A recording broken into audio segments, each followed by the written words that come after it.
Hello बच्चों, तो मैं लेके आया हूं आपकी मोस्ट अवेटेड सीरीज और most searched series on YouTube, जो है क्लास 10th के लिए लाइट चैप्टर से most repeated topics from PYQ based. यानी आपके प्रीवियस ईयर्स में कौन कौन से टॉपिक लाइट चैप्टर से सबसे ज्यादा पूछे गए हैं और उनमें से किस टॉपिक से कौन कौन से टाइप के क्वेश्चंस आते हैं।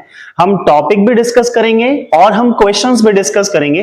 तो चलिए बिना टाइम वेस्ट किए फटाफट से स्टार्ट करते हैं लेक्चर को। तो सबसे पहले हम ये स्टार्ट करते हैं कि कौन से टॉपिक्स आपके मोस्ट इंपॉर्टेंट हैं इस वाले चैप्टर से। इस वाले चैप्टर से जो सबसे पहला टॉपिक है वो है आपका इमेज फॉर्मेशन। ठीक है, हमारे पास सबसे पहला इंपॉर्टेंट टॉपिक है इमेज फॉर्मेशन। अब चाहे वो आपका लेंस से है, चाहे वो इमेज फॉर्मेशन आपका मिरर से है, दोनों ही टाइप का इमेज फॉर्मेशन बहुत ही इंपॉर्टेंट है। अब इमेज फॉर्मेशन में भी हमारे दो मोस्ट इंपॉर्टेंट केसेस हैं।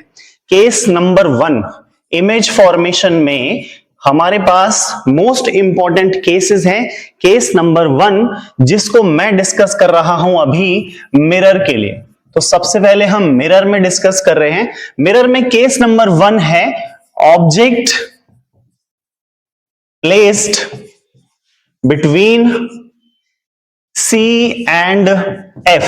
सबसे पहला और सबसे मोस्ट इंपॉर्टेंट केस है जो पूछा जाता है कि ऑब्जेक्ट अगर C और F के बीच में प्लेस किया है आपने, what is the nature of image. इस पे आपका इमेज फॉर्मेशन आता है, इस पे आपका क्वेश्चन आता है न्यूमेरिकल बेस्ड, इस पे आपका डायग्राम बनाने को भी आता है और कई बार डायरेक्ट कॉन्सेप्चुअल क्वेश्चन आपका इसमें से पूछा जाता है। तो हम इसको डिस्कस करते हैं। सबसे पहले object place between C and F, और सेकेंड, और इसको मैं कहूंगा द मोस्ट इंपॉर्टेंट वन, सबसे ज्यादा इंपॉर्टेंट पार्ट है ये जो पूछा जाता है इमेज फॉर्मेशन में, which is object placed between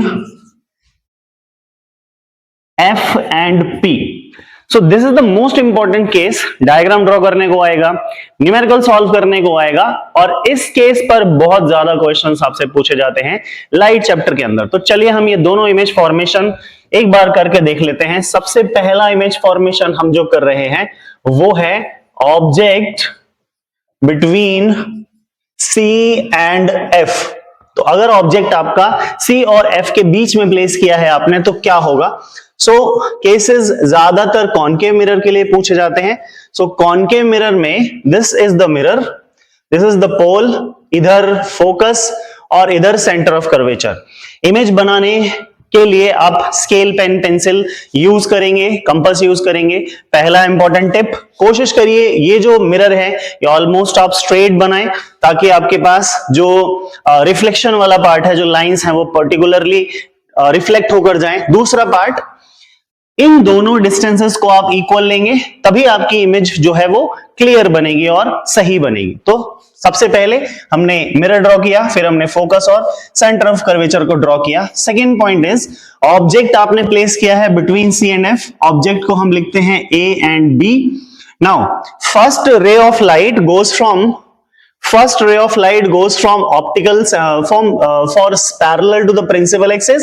पहले ray of light principal axis के पैरेलल पास होगी, and after reflection this ray of light goes like this ray of light goes from focus. Reflection के बाद ये रे of light आपकी focus के through pass होने वाली है, फोकस के थ्रू पास होगी ये रे ऑफ लाइट। नेक्स्ट आपके पास जो रे ऑफ लाइट है वो कहां से जाने वाली है। तो नेक्स्ट रे ऑफ लाइट आपकी जाने वाली है सेंटर ऑफ कर्वेचर से, सेंटर ऑफ कर्वेचर और ऑब्जेक्ट से होते हुए जाने वाली है। तो चलिए देखते हैं आपके पास ये रे ऑफ लाइट जाती है या नहीं जाती है सेंटर ऑफ कर्वेचर के थ्रू। सेंटर ऑफ कर्वेचर से आपको मिरर को थोड़ा सा बड़ा बनाना पड़ेगा, तो मिरर को हम थोड़ा सा बड़ा बना लेते हैं। मिरर आपका इस तरीके से एक्सटेंड हो जाएगा और रे ऑफ लाइट जो सेंटर ऑफ कर्वेचर से आ रही है, it goes like this, and after reflection it retraces back the path, and from this side it will cut the reflected ray like this। At this point the image is formed, और हमने ये पहले ही discuss किया हुआ है, आपने study किया होगा। जहां पर रे ऑफ लाइट क्रॉस करती है वहां पर हेड फॉर्म होता है और हेड इसका ए है तो इसको ए डैश लिखेंगे। जहां पर प्रिंसिपल एक्सिस कट करती है वहां पर बेस फॉर्म होता है और उसको हम बी डैश लिखते हैं। So this A dash B dash is the image formed when object is placed between C and F. Now we have 4 points to remember here. First, the object position. So object position is between C and F. Second is the image position. So image is formed beyond C. And third one is nature of image. So nature of image is real and inverted because these are the lines which are actually reflected in this direction and crosses each other. So the image is real and inverted. आप याद रखेंगे कि जो real image है वो हमेशा inverted होगी, ये उल्टी दिख रही है मतलब ये real image है। और last point is the size. So size of image is larger. तो हम size of image के लिए जो word use करेंगे that is enlarged. So this is the image formation. An object is placed between C and F. Mostly cases में आपको ऐसा question दिया जाता है, ऐसा इमेज फॉर्मेशन के लिए दिया जाता है।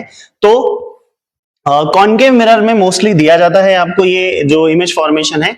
And the second case which is important, here we discuss when the object is placed between F and P. So when object is placed between F and P, now this is the mirror जो हम draw कर रहे हैं। मैंने आपको बताया almost straight आपको mirror को रखना है, तो कोशिश करिए मिरर आपका ऑलमोस्ट स्ट्रेट रहे। शेडेड लाइंस करेंगे हम, कॉनकेव मिरर है ये। इसके बाद हम बनाएंगे प्रिंसिपल एक्सिस, ये आपने बनाया है पोल, इधर आपको बनाना है फोकस और इधर इक्वल डिस्टेंस पे आप सेंटर ऑफ कर्वेचर बनाएंगे। ऑब्जेक्ट हमने रखा है फोकस और पोल के बीच में, so this will be A and B. Now from the first case parallel to principal axis focus से पास नहीं करेगी। सो फर्स्ट केस के लिए हम ड्रॉ करेंगे सेंटर ऑफ कर्वेचर और इसकी लाइन ड्रॉ करेंगे हम। तो सेंटर ऑफ कर्वेचर और इसकी लाइन ड्रॉ कर लेते हैं। सेंटर ऑफ कर्वेचर और ऑब्जेक्ट की लाइन ड्रॉ करनी है हमको। चलिए देखते हैं सेंटर ऑफ कर्वेचर और ऑब्जेक्ट की लाइन कैसे ड्रॉ होती है। सो this is I think correct. Centre of curvature की लाइन आपको ड्रॉ करनी है इसमें, तो ये ले लेते हैं हम। And this one is the line which goes from centre of curvature and retraces the path back. So this is the ray of light which goes from center of curvature. Now next case, the ray of light after reflection, this strikes from pole. So this ray of light strikes from pole.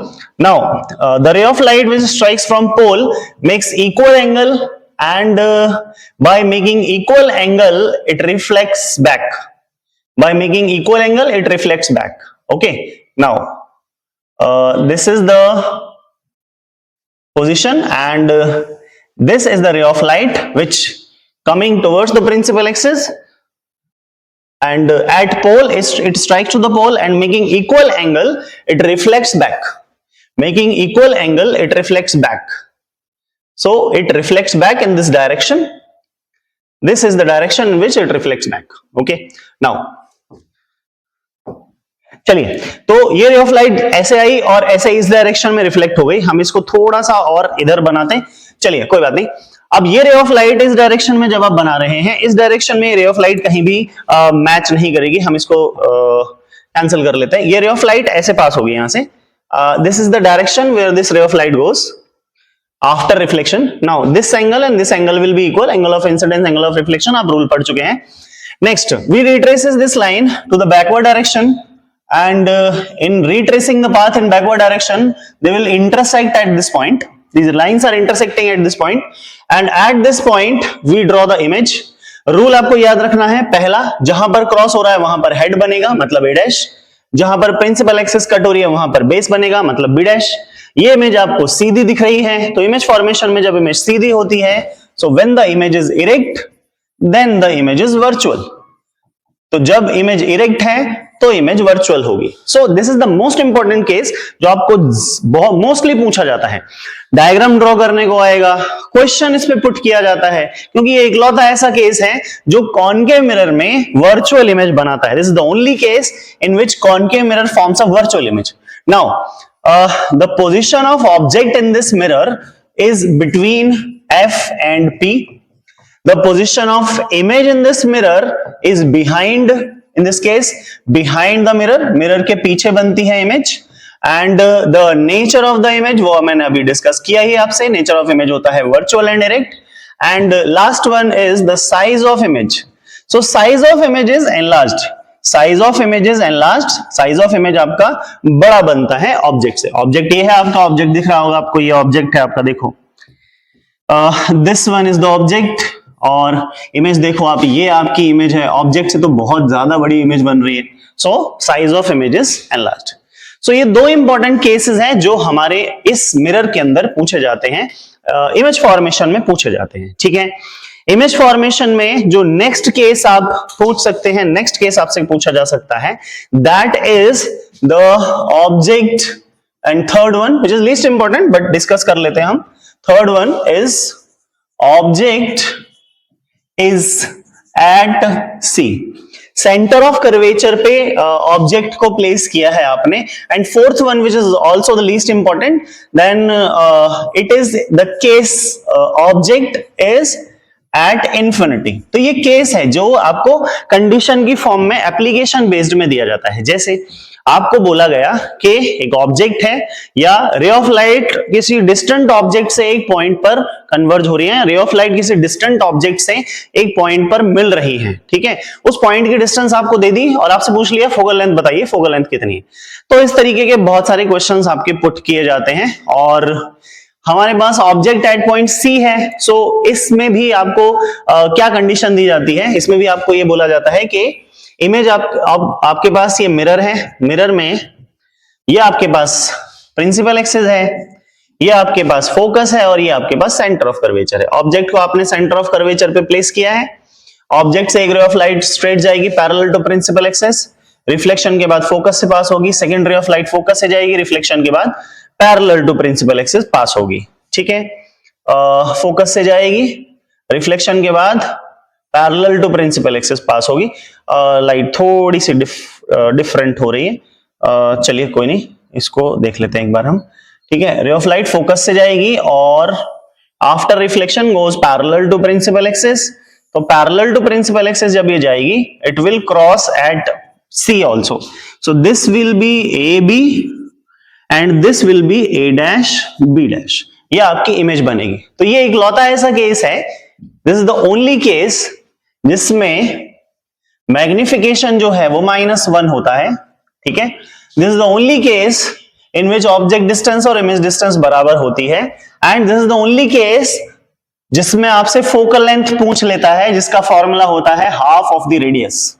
तो आपसे अगर उसने ऐसा case दिया है तो आपसे question क्या पूछ सकता है, आपसे क्वेश्चन ये पूछ सकता है कि हमारे पास एक ऑब्जेक्ट है और वो एक मिरर से, कॉनकेव मिरर से इतनी डिस्टेंस पर है, मान लो 50 मीटर डिस्टेंस पर है, 50 सेंटीमीटर डिस्टेंस पर है, और उस ऑब्जेक्ट की इमेज उसी जगह पर बन रही है, 50 सेंटीमीटर दूर ही बन रही है, सेम साइज की इमेज बन रही है। 50 सेंटीमीटर भी नहीं बोला उसने ये बोला कि सेम साइज की इमेज बन रही है।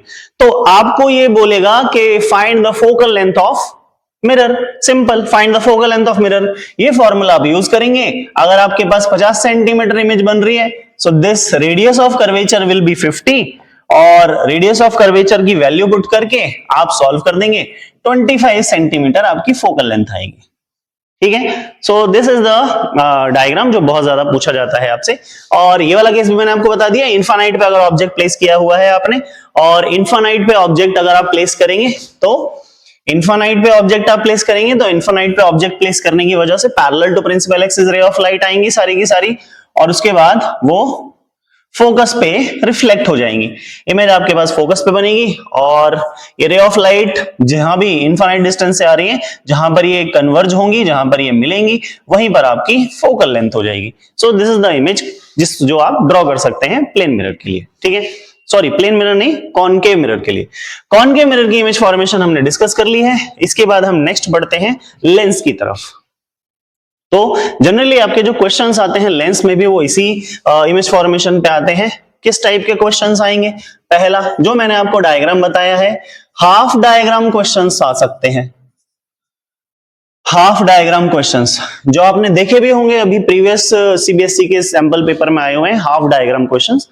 हाफ डायग्राम क्वेश्चंस क्या है? आधा डायग्राम आपको दिया हुआ होगा, आधा आपको कंप्लीट करना होगा, ठीक है। या फिर आपको आधा डायग्राम दिया होगा, डायग्राम के अंदर ही कंडीशंस दे रखी होंगी और आपको ये बताना होगा इमेज डिस्टेंस कहां पर है, डायग्राम कंप्लीट करिए, इमेज कहां पर बनेगी, मैग्निफिकेशन क्या होगा, डायग्राम कंप्लीट करिए। इस तरीके के क्वेश्चंस आपसे पूछे जाएंगे इसमें, ठीक है, हाफ डायग्राम क्वेश्चंस। उसके बाद इमेज फॉर्मेशन के क्वेश्चंस, ठीक है। सो फॉर्मेशन ऑफ डायग्राम क्वेश्चंस भी आएंगे, फॉर्मेशन ऑफ इमेज के क्वेश्चंस भी आपसे पूछेगा, ठीक है। थर्ड टाइप ऑफ क्वेश्चंस क्या आ सकते हैं? थर्ड टाइप ऑफ क्वेश्चंस आ सकते हैं कि आपको उसने कंडीशन दे दी कि इतनी डिस्टेंस पर ऑब्जेक्ट रखा हुआ है, फोकल लेंथ इतनी है लेंस की या मिरर की, आपको बताना है कि कहां पर इमेज बनेगी फॉर्मूला अप्लाई करके और उसका डायग्राम क्या बनेगा। तो वो आपके क्वेश्चंस आ सकते हैं, ठीक है। सो आपके पास इस तरीके के क्वेश्चंस आएंगे, questions of data and diagram. Diagram draw करने के लिए भी आपको देगा, इस टाइप के क्वेश्चंस आपके पूछे जा सकते हैं, ठीक है। लेंस वाला एक डायग्राम कर लेते हैं, लेंस वाला एक डायग्राम ड्रॉ कर लेते हैं। लेंस में भी आपके दो ही केस इंपॉर्टेंट हैं। पहला तो है आपके पास फोकस और पोल के बीच का, दैट इज इंपॉर्टेंट। तो मान लीजिए आपके पास कॉन्वेक्स लेंस है, कॉन्वेक्स लेंस में principal axis, this is optical centre, this is पहला फोकस इधर, पहला फोकस इधर, दूसरा फोकस इधर और दूसरा फोकस इधर। आपका ऑब्जेक्ट रखा है फोकस और ऑप्टिकल सेंटर के बीच में। Ray of light parallel to principal axis focus से पास होगी, ठीक है। सेकंड रे ऑफ लाइट ऑप्टिकल सेंटर से जाएगी। दोनों रे ऑफ लाइट एक पर्टिकुलर डायरेक्शन में जा रही है, इधर तो कहीं भी मिलने वाली है नहीं। वापस ट्रेस करेंगे बैकवर्ड डायरेक्शन में और बैकवर्ड डायरेक्शन में ट्रेस करने पर दोनों रे ऑफ लाइट कहीं तो क्रॉस करेंगी, कहीं तो मिलेंगी और कहीं भी मिल सकती हैं, यहां मिलेंगी, ठीक है।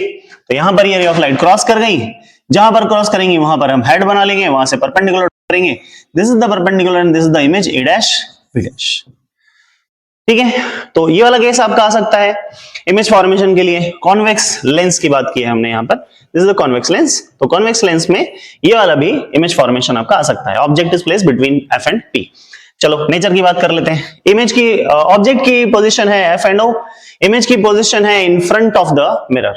अब ये यहां भी बन सकता है, इसको शिफ्टिंग करेंगे तो यहां भी बन सकता है, यहां भी बन सकता है और बाहर भी बन सकता है। तो इमेज की पोजीशन यहां पर जो हम डिस्कस करने वाले हैं, इमेज की पोजीशन यहां पर जो आने वाली है वो है in front of the mirror or sorry in front of the lens.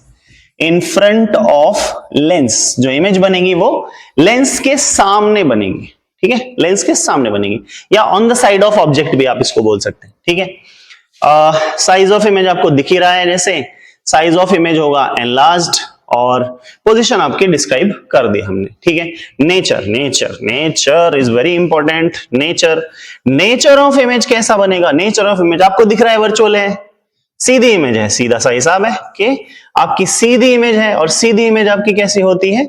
Sidhi image आपकी होती है वर्चुअल। तो ये इमेज वर्चुअल होगी और इरेक्ट होगी, ठीक है।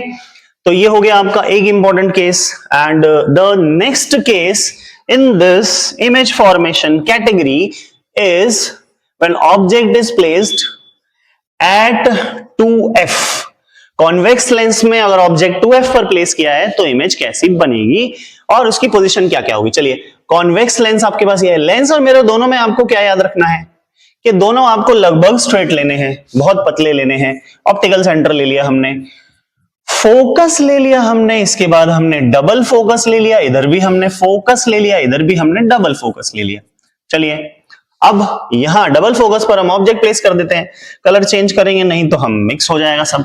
तो यहां पर हम ऑब्जेक्ट प्लेस कर देते हैं, ऑब्जेक्ट का नाम दे देते हैं ए बी, ठीक है, ए बी। चलो आगे बढ़ते हैं हम। यहां से हमने parallel to principal axis ray of light खींच दी। अभी parallel to principal axis rule क्या कहता है, अगर ray of light parallel to principal axis खींची है हमने तो वो कहां से पास होगी, लेंस में फोकस से पास होगी। ठीक है, एरो बनाना जरूरी है, एरो बनाना बहुत जरूरी है, तीर निशाने पे लगना चाहिए। चलिए नेक्स्ट इज रे ऑफ लाइट इस पॉइंट से जाएगी, स्केल से बनाते हैं, थोड़ा सा गड़बड़ हो जाएगा। चलिए स्केल से ड्रॉ करते हैं, ये घुमाया हमने स्केल और ये हमने इधर घुमा दिया ऐसे। चलो ये आ गया हमारा, ऊपर चला जा, चलो जी ये हमारे पास ये ऐसे आ गया, इसको बढ़ा लेते हैं थोड़ा सा।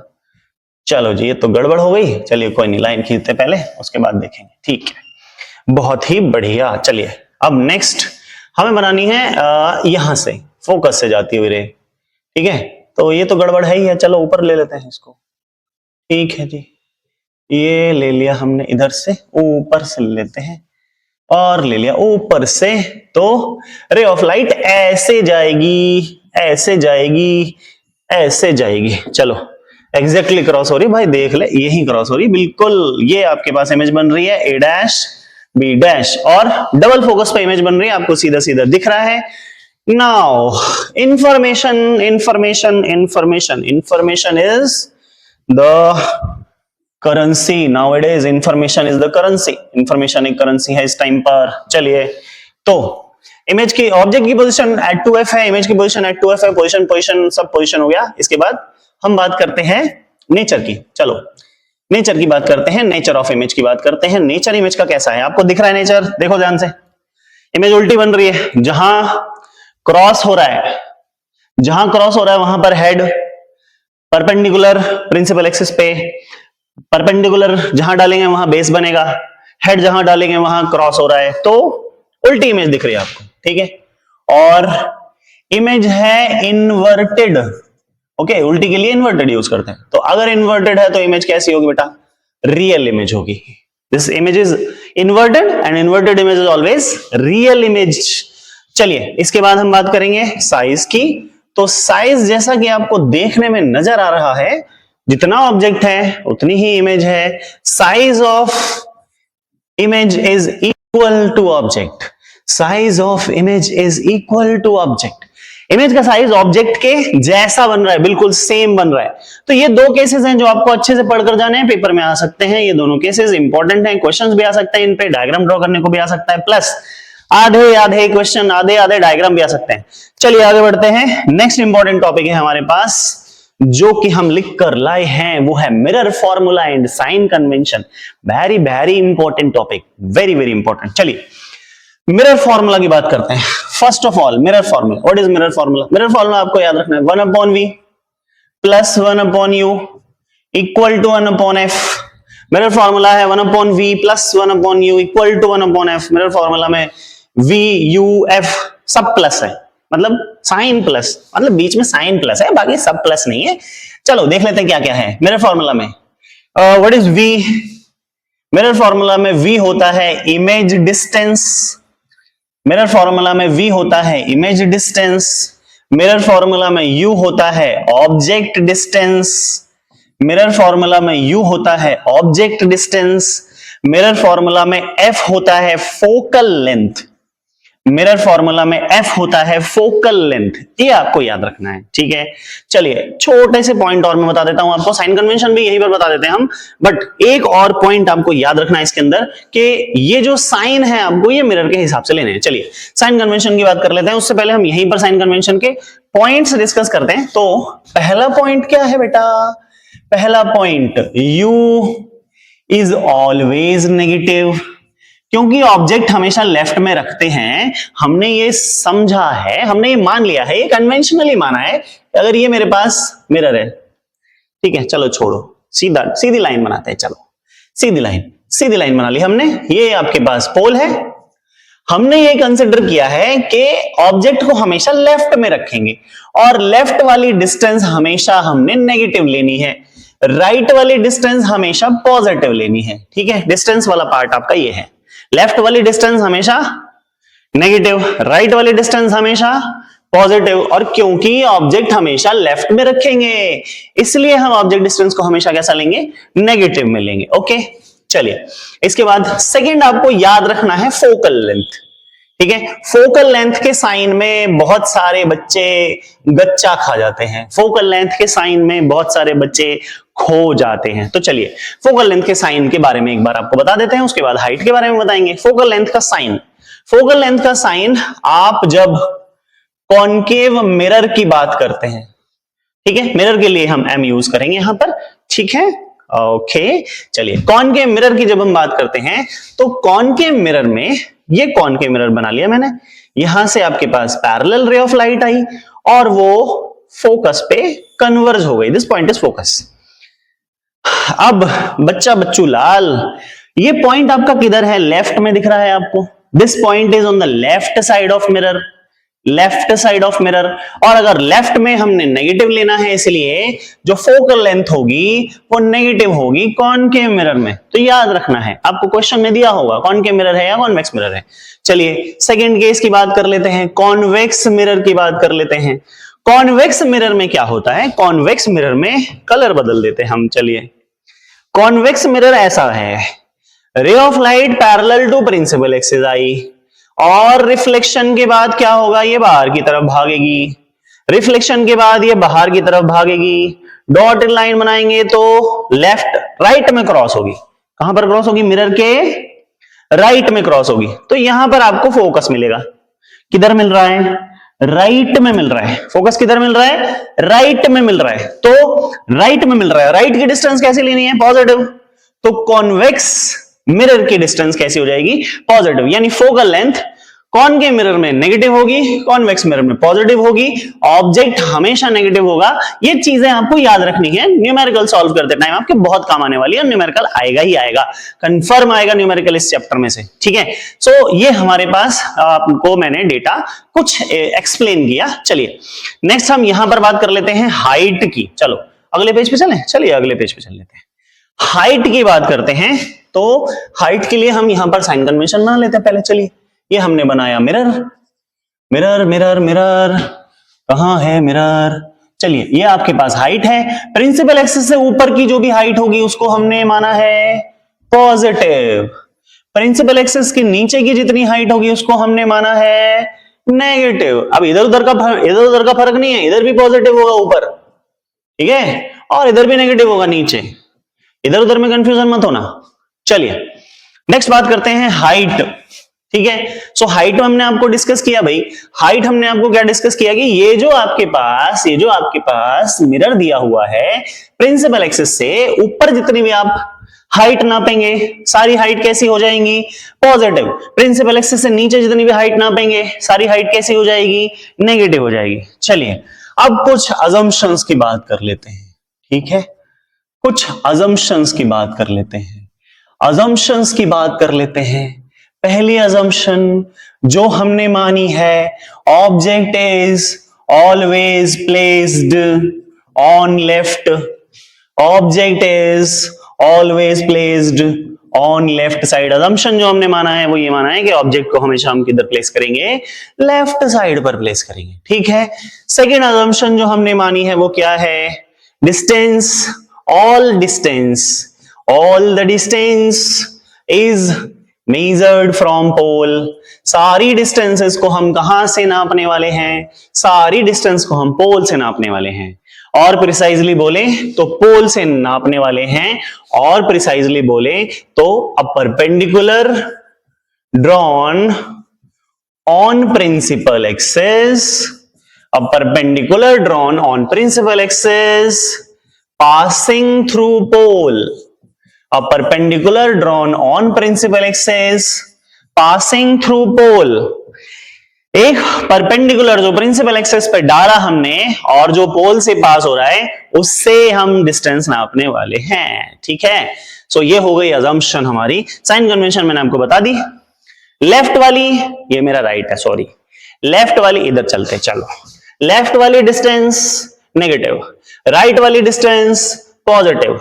लेफ्ट में इमेज बनेगी या ऑब्जेक्ट रहेगा तो नेगेटिव डिस्टेंस आएगी, राइट में इमेज बनेगी तो पॉजिटिव डिस्टेंस आएगी, ऊपर ऑब्जेक्ट या इमेज रहेगा तो पॉजिटिव हाइट लेंगे, नीचे ऑब्जेक्ट या इमेज रहेगा तो नेगेटिव हाइट लेंगे। प्रिंसिपल एक्सेस से नापना है, सारी साइन कन्वेंशन और सारे अजम्पशन हमने आपको करा दिए। बहुत अच्छी बात है। चलिए, आपको समझ में आ गया होगा। नहीं समझ में आया अभी कोई भी टॉपिक तो आप कमेंट कर देना भाई, ठीक है, कमेंट कर देना। कमेंट में हम आपको टॉपिक की डिटेल बता देंगे और समझा देंगे अच्छे से।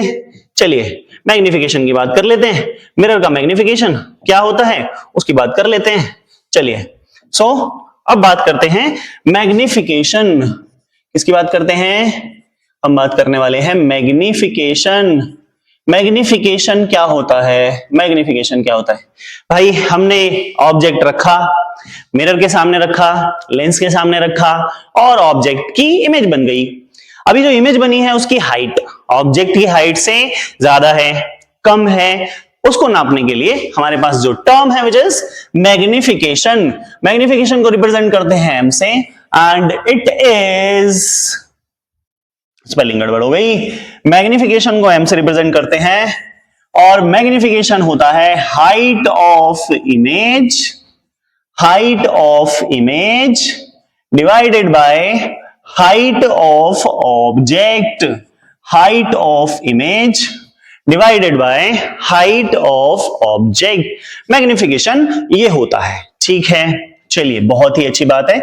हाइट ऑफ इमेज को हमने मान लिया है h2 मान लेते हैं और हाइट ऑफ इमेज को h1 मान लेते हैं। कई जगह पर आपने कुछ और भी देखा होगा, हाइट ऑफ इमेज को hi मान रखा, हाइट ऑफ ऑब्जेक्ट को ho मान रखा है। कुछ भी आप मान सकते हैं, जो आपकी मर्जी हो, जो भी आपको पसंद हो वो मान सकते हैं।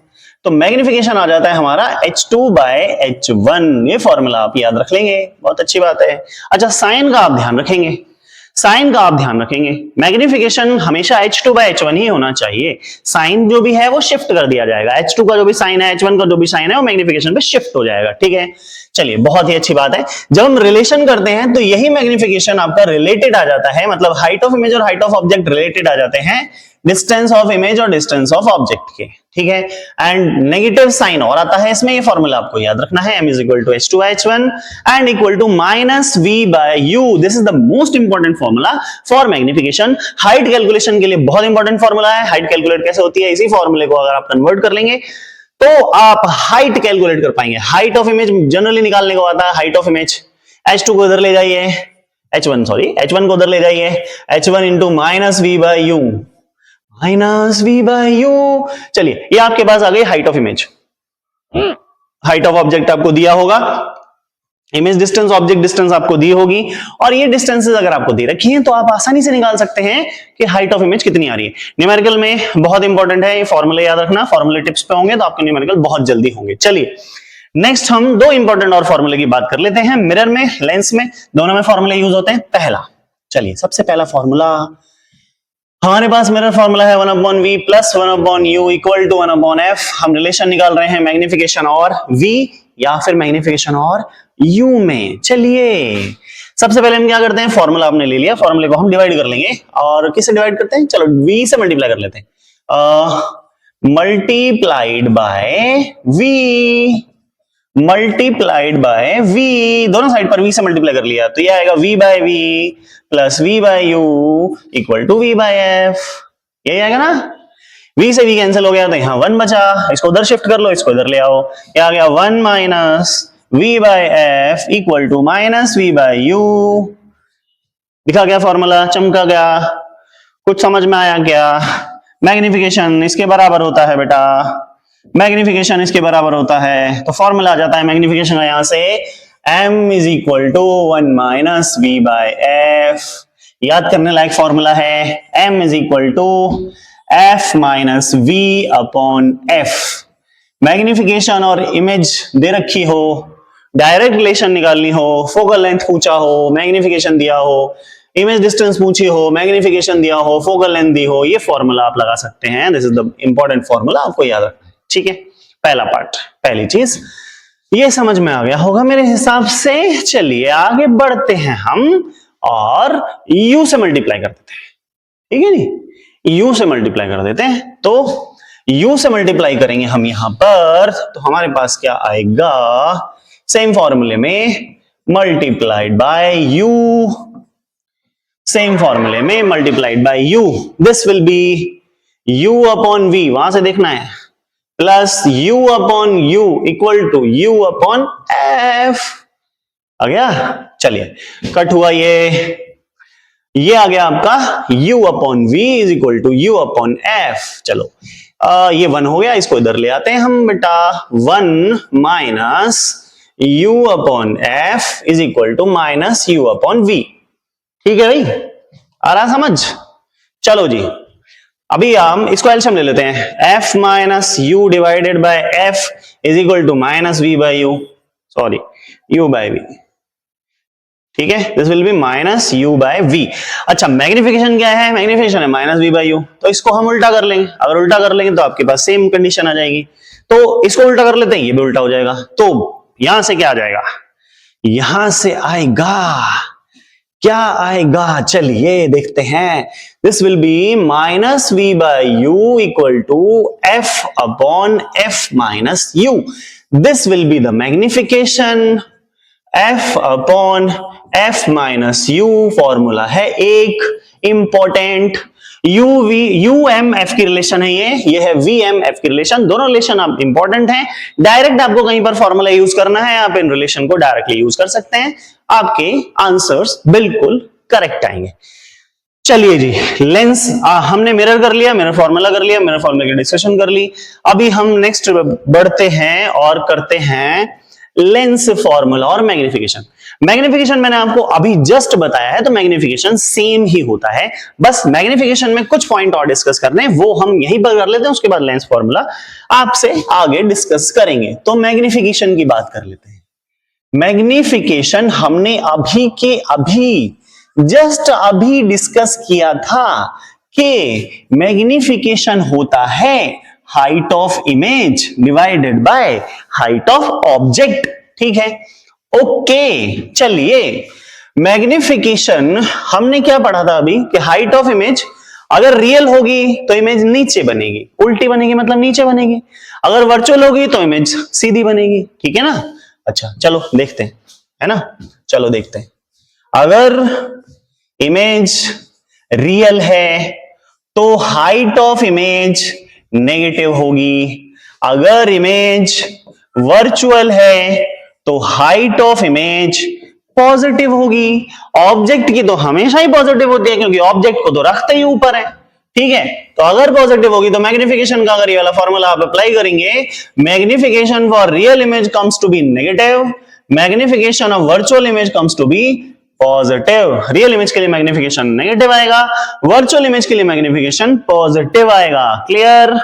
ये समझ में आ गया होगा आई थिंक आपको। मैग्निफिकेशन में मुझे ये बताना था, क्वेश्चन में कई बार आपसे ऐसा बोला जाता है, क्वेश्चन को बहुत ढंग से पढ़िएगा, क्वेश्चन को बहुत ढंग से पढ़िएगा। अगर आपको ऑब्जेक्ट डिस्टेंस पूछनी होगी उसको, तो वो आपको इमेज बताएगा और आपसे बताएगा कि an real image formed at a distance this, a virtual image form at a distance this.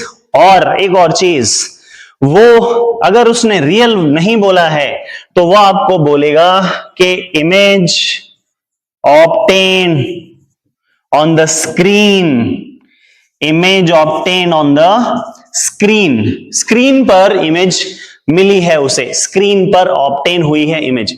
अगर इमेज स्क्रीन पर ऑब्टेन हुई है तो स्क्रीन पर कौन सी इमेज ऑब्टेन हो सकती है? स्क्रीन पर वही इमेज ऑब्टेन हो सकती है जो कि रियल है, वर्चुअल इमेज तो स्क्रीन पर आ ही नहीं सकती। तो screen image obtained on the screen अगर दिया है, दैट मींस वो रियल इमेज की बात कर रहा है, यानी मैग्निफिकेशन नेगेटिव आ जाएगा, सीधा सीधा नेगेटिव आ जाएगा। चलिए तो आगे बढ़ते हैं हम, और नेक्स्ट हम डिस्कस करते हैं lens formula. Now what is lens formula? तो जैसे हमारे पास मिरर फॉर्मूला था, वैसे ही हमारे पास लेंस फॉर्मूला होता है 1/v minus 1/u equal to 1/f। सारी चीजें सेम है, बस बीच में जो साइन है वो माइनस का आ जाता है। v यहां भी इमेज डिस्टेंस होती है, v यहां भी इमेज डिस्टेंस होती है, u यहां भी ऑब्जेक्ट डिस्टेंस होता है, u यहां भी ऑब्जेक्ट डिस्टेंस होता है, और f को तो हम फोकल लेंथ ही कहते हैं। ठीक है, तो 1/v minus 1/u equal to 1/f, ये हमारे पास लेंस फॉर्मूला होता है। सिमिलरली लेंस फॉर्मूला के अलावा मैग्निफिकेशन, क्योंकि लेंस भी इमेज बना रहा है तो मैग्निफिकेशन लेंस का भी होगा और लेंस का मैग्निफिकेशन भी होता है h2/h1। मैग्निफिकेशन दोनों ही बेसिकली ये होते हैं कि हाइट ऑफ इमेज और हाइट ऑफ ऑब्जेक्ट को हम कंपेयर कर देते हैं, तो हाइट ऑफ इमेज और हाइट ऑफ ऑब्जेक्ट का कंपैरिजन ही मैग्निफिकेशन होता है, चाहे वो लेंस में हो चाहे वो मिरर में हो। तो magnification m is equal to h2/h1 and hence this is equal to v divided by u। Minus का साइन यहां से गायब हो जाता है, नेगेटिव साइन यहां से गायब हो जाता है, तो मैग्निफिकेशन इज -v/u नहीं होता, यहां पर मैग्निफिकेशन सिर्फ v/u रह जाता है। हाइट ऑफ इमेज अगर आपको यहां पर निकालनी है then the formula comes out to be h1 into v/u। तो ये फॉर्मूला आपके पास आ जाता है किसके लिए, हाइट ऑफ इमेज निकालने के लिए। ठीक है, तो हमने अभी तक lens formula, mirror formula, magnification lens के लिए, मैग्निफिकेशन मिरर के लिए कंप्लीट कर लिया है। नेक्स्ट हम डिस्कस करते हैं, चलिए अगला टॉपिक पावर ऑफ लेंस, जिस पे आपके बेसिक क्वेश्चंस आए हुए हैं। चलिए पावर ऑफ लेंस की बात करते हैं। नाउ पावर ऑफ लेंस क्या होता है, पावर ऑफ लेंस बेसिकली होता है बेंडिंग एबिलिटी ऑफ लेंस। और किस चीज को बेंड करने की एबिलिटी, लाइट को बेंड करने की एबिलिटी। ठीक है, लाइट को बेंड करने की एबिलिटी को पावर ऑफ लेंस कहते हैं बेसिकली। सो मान लीजिए आपके पास ये कॉन्वेक्स लेंस है और इसकी फोकल लेंथ यहां पर है, प्रिंसिपल फोकस यहां पर है, ray of light parallel to principal axis आएगी, फोकस से पास होगी। मान लीजिए पहला प्रिंसिपल है, लेंस चेंज किया हमने, दूसरा प्रिंसिपल फोकस यहां पर है और रे ऑफ लाइट जो पैरेलल आई है वो ऐसे बेंड हो जाएगी। नाउ अगर हम दो अलग अलग एंगल को मेजर करेंगे तो this angle is more than this angle. ठीक है, बेंडिंग ज्यादा है कम फोकल लेंथ के लिए, बेंडिंग कम है ज्यादा फोकल लेंथ के लिए। तो यहां से हमारे पास क्या आता है कि ये bending ability is inversely depends upon focal length. Bending ability of light by a mirror or a lens is inversely proportional to focal length, और यहीं से फॉर्मूला ड्राइव होता है P is equal to 1/f का। ठीक है, reciprocal of focal length होती है पावर ऑफ लेंस। ठीक है, चलिए बहुत अच्छी बात है। अब आपको याद क्या रखना है, जनरली हमारे पास फोकल लेंथ जो होती है वो सेंटीमीटर में होती है, क्वेश्चन के अंदर फोकल लेंथ आपकी दी जाती है सेंटीमीटर में। तो पावर का फॉर्मूला आप चेंज करेंगे, पावर का फॉर्मूला हो जाएगा 100/f अगर आपका सेंटीमीटर में गिवन है तो, और अगर आपका मीटर में गिवन है तो पावर का फॉर्मूला हो जाएगा 1/f मीटर। दोनों फॉर्मूले आप यूज कर सकते हैं, दोनों फॉर्मूले इंपॉर्टेंट है। चलिए आगे बढ़ा जाए, नेक्स्ट टॉपिक डिस्कस किया जाए। पावर ऑफ लेंस के बाद डिफेक्ट ऑफ विजन की बात करते हैं। ठीक है, वैसे तो ये आपका ह्यूमन आई का पार्ट है, तो मतलब this topic is in human I and colourful world. ठीक है, तो हम इसे वहीं पर डिस्कस करेंगे, नेक्स्ट चैप्टर जब हम लेकर आएंगे तो उसमें हम इस टॉपिक को डिस्कस करेंगे। चलिए अगला टॉपिक देख लेते हैं, क्या है, refractive index and Snell's law. चलिए बहुत अच्छी बात है। नेक्स्ट हमारे पास रिफ्रैक्शन आता है। तो रिफ्रैक्शन बेसिकली क्या होता है, सपोज करिए हमारे पास ये दो अलग अलग मीडियम है, इसका रिफ्रैक्टिव इंडेक्स n1 है, इसका रिफ्रैक्टिव इंडेक्स n2 है। ठीक है, दो केसेस डिस्कस करते हैं हम। ये हमने पार्टिंग लाइन बनाई है, दो अलग अलग मीडियम बनाए हैं और दोनों अलग अलग मीडियम के लिए रिफ्रैक्टिव इंडेक्स हमने डिफरेंट लिए हैं।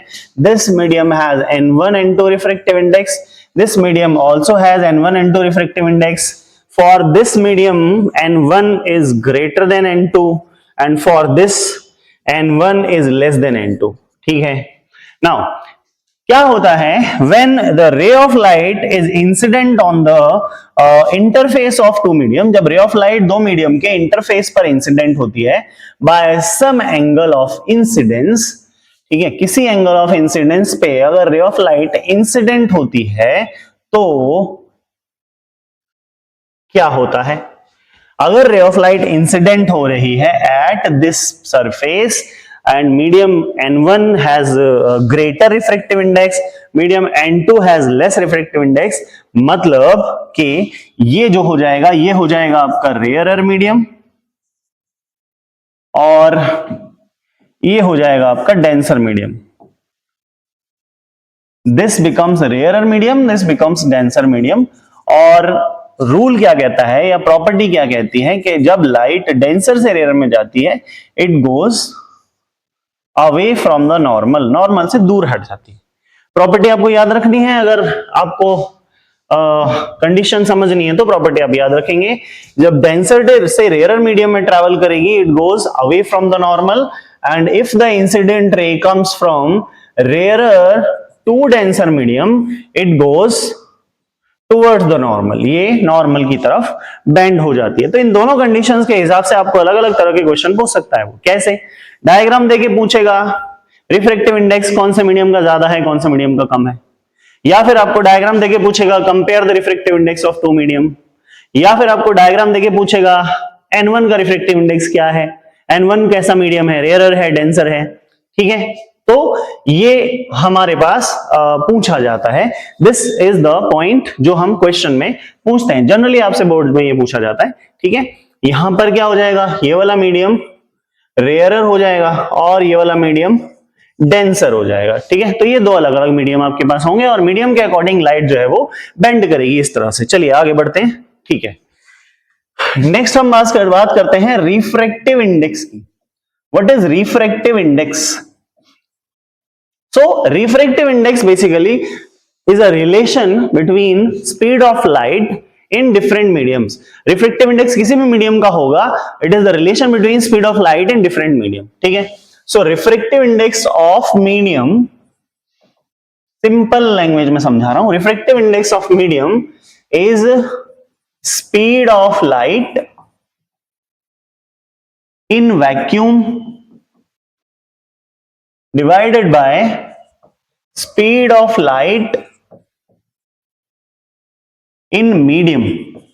ठीक है, तो रिफ्रैक्टिव इंडेक्स बेसिकली क्या होता है? Refractive index of medium is speed of light in vacuum, जिसको हम रिप्रेजेंट करते हैं C से, जिसकी वैल्यू होती है 3 into 10 to the power 8 metre पर सेकेंड, और दूसरा speed of light in medium. तो ये फॉर्मूला आपको याद रखना है. ठीक है, अब इसको बोलते हैं, this is called absolute refractive index. This refractive index is called absolute refractive index. ठीक है, यहां से जो रिफ्रैक्टिव इंडेक्स आता है वो एब्सोल्यूट रिफ्रैक्टिव इंडेक्स आता है. ठीक, चलिए इसके बाद नेक्स्ट बात करते हैं रिलेटिव रिफ्रैक्टिव इंडेक्स की. ठीक है, रिलेटिव रिफ्रैक्टिव इंडेक्स. अभी ये रिलेटिव रिफ्रैक्टिव इंडेक्स क्या होता है?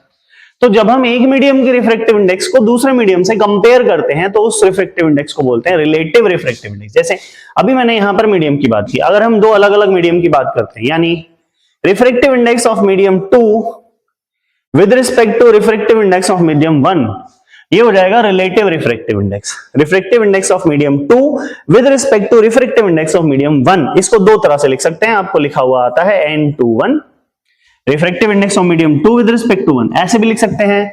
और कई जगह पर आपको ऐसा लिखा हुआ हो सकता है refractive index of medium 2 with respect to 1, ऐसे भी लिख सकते हैं. दोनों तरीके हैं लिखने के. ठीक है, इसका मतलब होता है, इस फॉर्मूले के हिसाब से चलें तो N2 का फॉर्मूला आता है C/V2, N1 का फॉर्मूला आता है C/V1.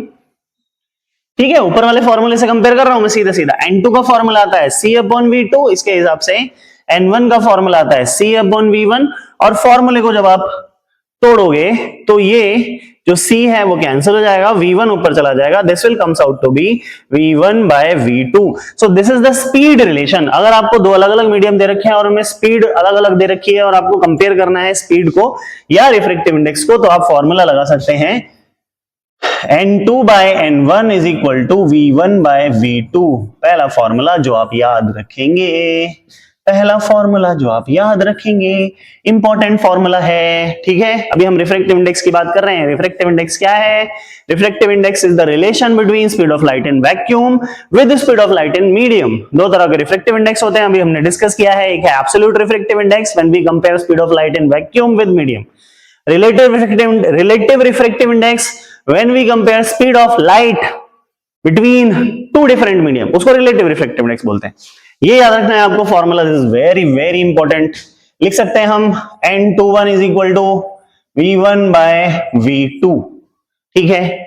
कई बार वेवलेंथ की रिलेशन भी आ जाती है, तो चलिए एक वेवलेंथ की रिलेशन भी बढ़ते हैं, उसके बाद हम स्नेल्स लॉ की तरफ कूद के चलेंगे।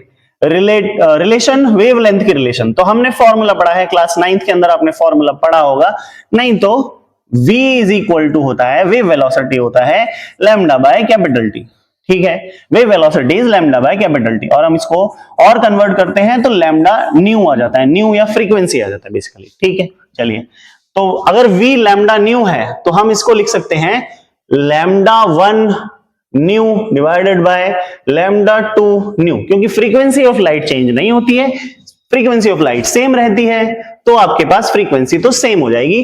तो आपके पास यहां से एक और फॉर्मूला आ जाएगा, जो आएगा आपका N2 by N1 equal to lambda 1 by lambda 2, ठीक है। सो यहां से भी हम क्या कह सकते हैं, इस फॉर्मूले से हम ये कह सकते हैं कि refractive index is inversely proportional to speed.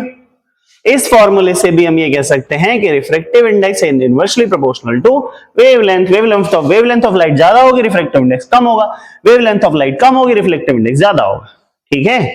सो इस तरीके से हम इसको लिख सकते हैं। चलिए आगे बढ़ते हैं इसको, ठीक है जी, आगे चलते हैं, आगे चलते हैं। तो आगे हम डिस्कस करते हैं स्नेल्स लॉ। चलो जी, बहुत अच्छी बात है, आगे बढ़ लेते हैं। हमारे पास स्नेल्स लॉ है, चलो अप्लाई करने का तरीका बता देता हूं आपको। स्नेल्स लॉ क्या है, हमारे पास एक मीडियम XY मीडियम की parting line, ray of light incident हुई, नॉर्मल बनाया गया, रे ऑफ लाइट बेंड हो गई, यहां पर एंगल ऑफ इंसिडेंस, यहां पर एंगल ऑफ रिफ्रैक्शन, लाइट इधर जा रही है, ठीक है जी।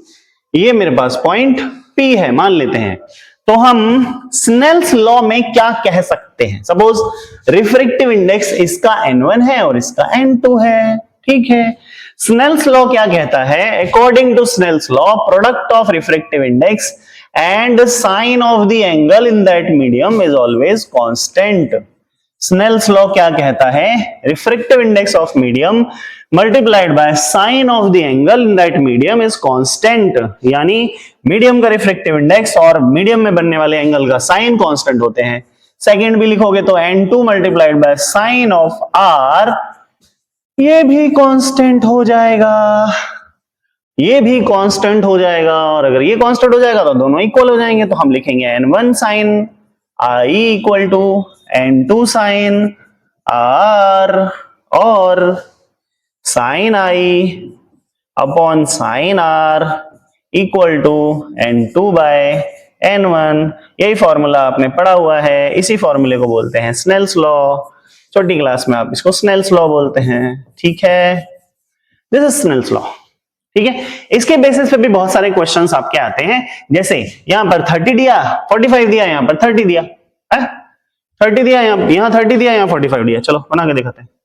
ये आपके पास एक लाइन है, angle of incidence 45 degree, denser medium नीचे गया 30 डिग्री, ये डेंसर है, ये रेयरर है, इसका रिफ्रैक्टिव इंडेक्स N1 है, इसका रिफ्रैक्टिव इंडेक्स N2 है। आपसे पूछा N2 बाय N1 बताओ, बताओ बताओ बताओ, N2 बाय N1 बताओ, N2 बाय N1 बताओ। स्नेल्स लॉ लगाएंगे यहां पर, N2 बाय N1 बताओ, स्नेल्स लॉ लगाएंगे। चलिए देखते हैं, N2 बाय N1 अभी हमने फॉर्मूला पढ़ा है, डायरेक्ट फॉर्मूला याद कर सकते हैं आप। N2 बाय N1 है sign 45 upon sine 30, N2 by N1 है sine I upon sine R, I है 45, R है 30, 45 अपॉन 30, साइन 45 होता है 1 बाय अंडर रूट 2, साइन 30 होता है 1 बाय 2, शिफ्ट करेंगे ऊपर चला जाएगा। N2 बाय N1 आपके पास आ जाएगा 2 बाय रूट 2, बचेगा रूट 2, और N21 आपके पास कितना आ जाएगा 1.414 रिफ्रैक्टिव इंडेक्स आ जाएगा। तो इस तरीके से क्वेश्चन बहुत सारे पूछे जा सकते हैं, एंगल जो भी दिया होगा उसके अकॉर्डिंग आप फॉर्मूला लगा सकते हैं। फॉर्मूला आपको एक ही याद रखना है, ये वाला, ठीक है। दिस इज स्नेल्स लॉ का फॉर्मूला जो आपको याद रखना है, और दो फॉर्मूले आपके पास ये हैं जो याद रखने हैं, ठीक है। चलिए, ओके ओके ओके, चलो आगे बढ़ते हैं, ठीक है। नेक्स्ट है रिफ्रैक्शन थ्रू ग्लास स्लैब, ठीक है। अब इसमें आपके पास दो पॉइंट इंपॉर्टेंट है जो आपसे जनरली पूछे जाते हैं। पहला, डायग्राम ड्रॉ कर दीजिए, ठीक है, और एंगल बता दीजिए, ठीक है। क्या पूछा जाएगा आपसे? सबसे पहले मैं डायग्राम बना के दिखाता हूं आपको। ये आपके पास सपोज करिए ग्लास स्लैब है, ठीक है। ये आपके पास ग्लास स्लैब है, और ग्लास स्लैब है, और ग्लास स्लैब है, और ग्लास स्लैब है। यहां आपने इंसिडेंट लाइट इंसिडेंट करी है, ठीक है जी, बहुत अच्छी बात है। यहां उसके बाद आपने क्या किया है? उसके बाद आपने यहां पर एक नॉर्मल ड्रॉ कर दिया है, ये हमने नॉर्मल ड्रॉ कर दिया है, ठीक है जी, बहुत ही अच्छी बात है। नॉर्मल आपने ड्रॉ कर दिया, व्हाइट लाइन ले लेते हैं, चलिए जी, चलो ठीक है। तो यहां से बनेगा आपके पास एंगल ऑफ इंसिडेंस, ये आपके पास इंसिडेंट रे हो जाएगी, this will be P, this point is Q, ठीक है। स्लैब आपकी हो गई ABCD, this is slab ABCD, ठीक है। अब क्योंकि बाहर तो एयर है जिसका रिफ्रैक्टिव इंडेक्स कम है, अंदर आपके पास क्या है? ये अंदर आपके पास ग्लास है जिसका रिफ्रैक्टिव इंडेक्स ज्यादा है, तो आप क्या करेंगे? अब तो कंफ्यूजन हो गई, कंफ्यूज आइए मत। हम क्या करेंगे? रे ऑफ लाइट क्या हो जाएगी? बेंड हो जाएगी। रेयर टू डेंसर बेंड करेगी नॉर्मल की तरफ, ठीक है। रेयर टू डेंसर बेंड करेगी टुवर्ड्स द नॉर्मल, तो रे ऑफ लाइट ऐसे जानी थी, नॉर्मल की तरफ बेंड हो गई। Now this angle is angle of refraction, this angle is angle of refraction, okay. एक और नॉर्मल ड्रॉ करेंगे क्योंकि हमको सेकंड रे ऑफ लाइट चाहिए, कहां पर क्रॉस कर रही है, तो एक और नॉर्मल ड्रॉ करेंगे, this is one of the normal. और इसके बाद नेक्स्ट हम इस रे ऑफ लाइट को यहां से फिर से निकालेंगे। चलिए आगे बढ़ते हैं। ये रे ऑफ लाइट वापस से इधर सीधी हो जाएगी, ऐसे सीधी हो जाएगी। चलिए एक बार देखते हैं इसको, ये वापस से ऐसे सीधी हो जाएगी, है ना, ऐसे स्ट्रेट हो जाएगी। ये जानी थी ऐसी, और पैरेलल हो गई, बिल्कुल भैया पैरेलल ही होगी, बिल्कुल ही पैरेलल होगी भाई दादा। चलो जी, तो ये आपके पास डायग्राम बन जाएगा। एंगल देख लेते हैं, ये आर है तो ये भी आर होगा, और ये ई होगा। अब इसमें नाम आ जाता है ना। ये यहां से यहां तक डिस्टेंस हमारे पास क्या होगी? यहां से यहां तक डिस्टेंस हमारे पास होगी एक्स। इस डिस्टेंस को बोलते हैं लेटरल शिफ्ट, ठीक है। पैरेलली रे ऑफ लाइट ग्लास स्लैब रखने पर शिफ्ट हो जाती है, उसको बोलते हैं लेटरल शिफ्ट। एक्चुअल पाथ से कितनी शिफ्ट हो गई उसको बोलते हैं लेटरल शिफ्ट, ठीक है। बहुत बढ़िया।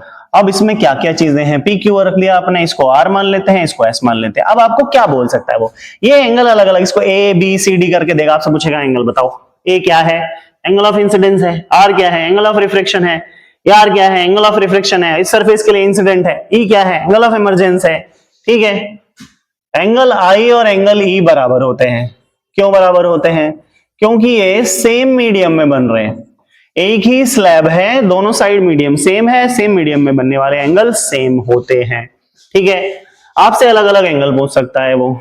ये डिस्टेंस क्या है ये पूछ सकता है, लेटरल शिफ्ट होती है ये, ठीक है। और तो क्या ही पूछेगा इसमें से? डायग्राम बनाने को आ सकता है, इंसिडेंट रे फाइंड करने को आ सकता है, इंसिडेंट रे कौन सी है, चलिए बना देते हैं आपके लिए, ठीक है। पी क्यू आपके पास क्या है? P Q is incident ray, P Q आपके पास है इंसिडेंट रे, क्यू आर आपके पास है रिफ्रैक्टेड रे, क्यू आर आपके पास है रिफ्रैक्टेड रे, तगाड़ा काय को चलता है ये। आर एस आपके पास है इमरजेंट रे, आर एस आपके पास है इमरजेंट रे, ठीक है जी, बहुत बढ़िया।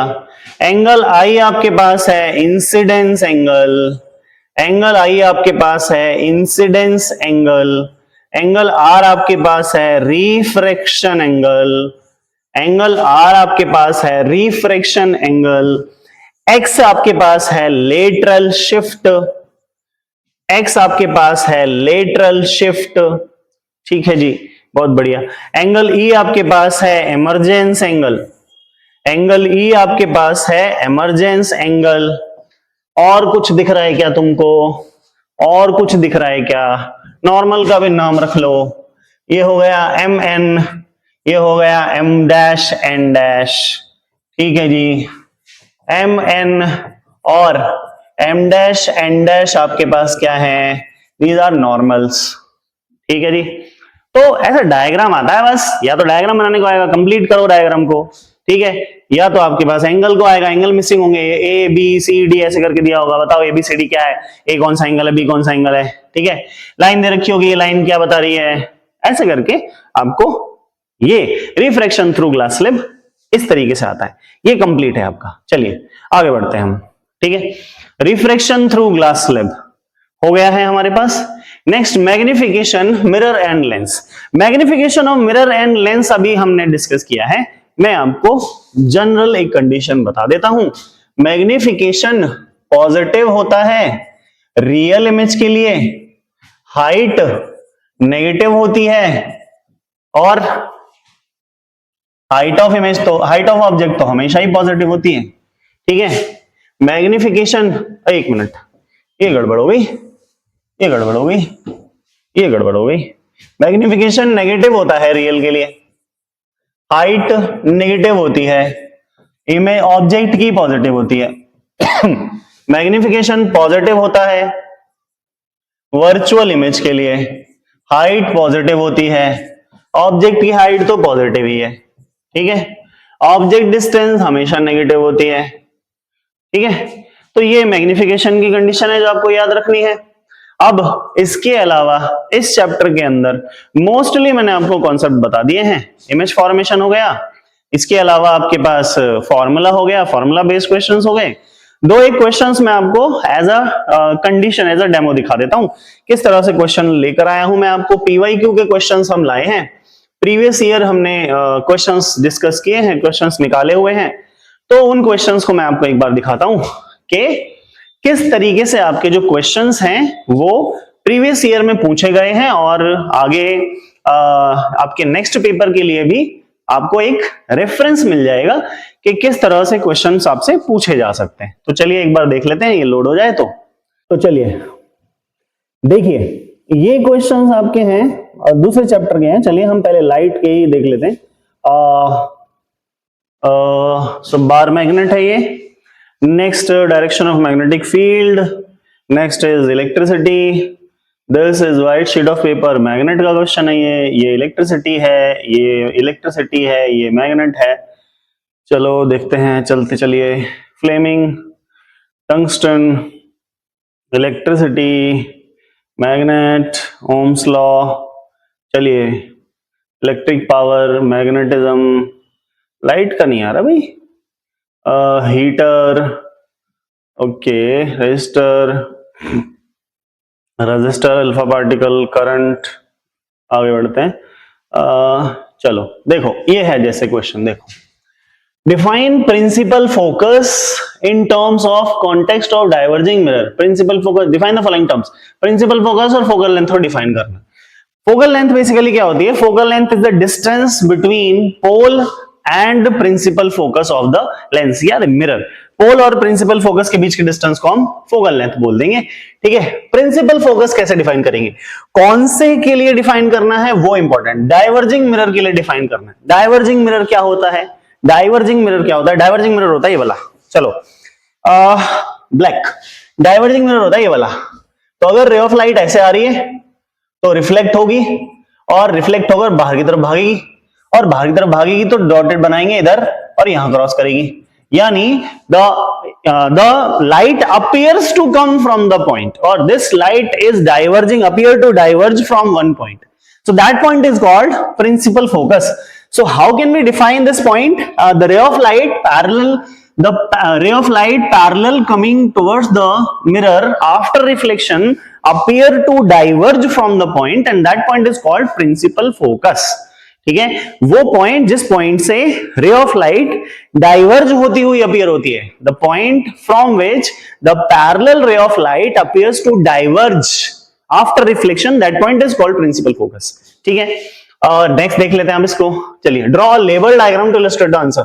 आपको डायग्राम बनाना है, ये डायग्राम, ऐसा डायग्राम बनाना था हमको, बहुत इजी है, ठीक है। फोकल लेंथ भी डिफाइन कर देना, दिया हुआ है क्योंकि, और 1.5 मार्क्स का है तो आप सिर्फ डेफिनेशन लिख के डायग्राम नहीं छोड़ेंगे, आप प्रिंसिपल फोकस भी डिफाइन करेंगे और यहां से आप पॉइंटर लेकर, यहां से आप ये पॉइंटर लेकर फोकल लेंथ भी दिखा देंगे कि ये भाई फोकल लेंथ है, दिखा दी मैंने, ये फोकल लेंथ समझ में आई। चलिए आगे बढ़ते हैं, चलो दादा आगे बढ़ते हैं, चलिए next. An object of height 10 centimeter is placed 25 centimeter away from the optical center of converging lens of focal length 15 centimeter. Calculate the image distance and height of the image. मैंने आपको यही बताया था, हम क्या, हमारे को अगर कंडीशन पता चल जाए, हमारे को अगर स्टेटमेंट पढ़नी आ जाए तो हम क्वेश्चन इजीली निकाल लेंगे। चलिए देखते हैं। ऑब्जेक्ट हाइट है 10, हाइट ऑफ ऑब्जेक्ट पॉजिटिव होती है h1 is equal two plus 10 centimetre, ठीक है जी। आगे बढ़ते हैं। Is place 25 centimetre away, object distance negative लेनी है -25 सेंटीमीटर, ठीक है, from optical centre of converging lens. Converging lens दिया है, कन्वर्जिंग लेंस यानी कॉन्वेक्स लेंस। फोकल लेंथ दे रखी है आपको, कॉन्वेक्स लेंस है, कॉन्वेक्स लेंस की फोकल लेंथ किधर होती है, बना लेते हैं भाई, नहीं पता चले तो बना लिया करो, पैरेलल लाइंस वाला डायग्राम बना लिया करो। फोकल लेंथ अगर आपको नहीं पता चलती है तो पैरेलल लाइंस वाला डायग्राम बना लिया करो। फोकल लेंथ इधर आई, प्रिंसिपल फोकस इधर आएगा, राइट में आएगा, फोकल लेंथ आएगी positive.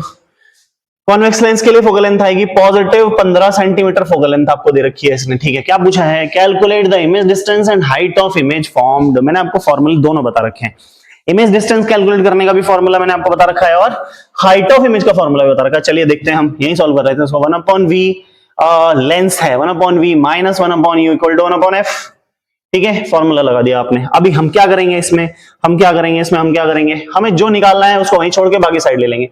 1/v equal to 1/f plus 1/u, ठीक है। v निकालना है ना, इमेज डिस्टेंस पूछिए आपसे तो v निकालना है, v को हमने लेकर साइड में ले लिया। चलिए 1/v इक्वल टू f की वैल्यू पटक दो, 1/15 प्लस u माइनस का होगा तो 1/-25, ठीक है। यहां पर माइनस का साइन आ जाएगा, प्लस माइनस माइनस, तो इसको मैं हटा ही देता हूं, यहां से माइनस ही ले लेते हैं।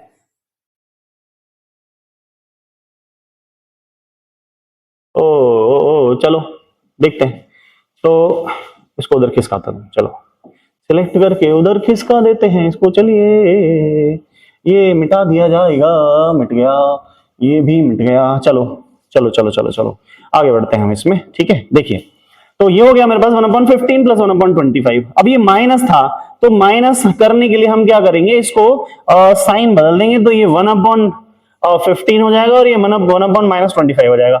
एलसीएम में आपको पता कितना आना चाहिए, एलसीएम कितना आएगा इसका, 25 15, मेरे हिसाब से 75 आना चाहिए, ठीक है। यहाँ 5 आना चाहिए, यहाँ पर आएगा 3, ये आएगा 2/75, ठीक है, प्लस का आ रहा है, v इज इक्वल टू आ जाएगा 75/2 और 75/2 को सॉल्व करेंगे आप, आई थिंक आ जाएगा 37.5 सेंटीमीटर पॉजिटिव आ रहा है, ठीक है। 37.5 सेंटीमीटर पॉजिटिव आ रहा है, 37.5 सेंटीमीटर पॉजिटिव आ रहा है, सिलेक्ट कर लेते हैं। देखिए 37.5 सेंटीमीटर पॉजिटिव आ रहा है, तो 37.5 सेंटीमीटर पॉजिटिव आ रहा है, इसका मतलब इमेज डिस्टेंस आपने निकाल ली, हाइट ऑफ इमेज आपको निकालनी है। हाइट ऑफ इमेज और देख लेते हैं हम एक बार, आ जाओ, हाइट ऑफ इमेज निकालनी है, हाइट ऑफ इमेज और देख लेते हैं। हाइट ऑफ इमेज फॉर्मूला हमने अभी डिस्कस किया था हाइट ऑफ इमेज का, h2 is equal to h1 और v/u बोला था ना हमने, फॉर्मूला डायरेक्टली याद होगा तो सवाल हो जाएंगे। h2 is equal to h1 और v/u, वैल्यू पुट करेंगे, ये 10, ये आपके पास v की वैल्यू है, 75/2 रख दो, काटना इजी हो जाएगा, और ऑब्जेक्ट की है माइनस, कितनी है 15, ठीक है ना, -15, 2 से काटेंगे 5, 15 से काटेंगे 5 और 25 आ जाएगा, -25 सेंटीमीटर आ रहा है।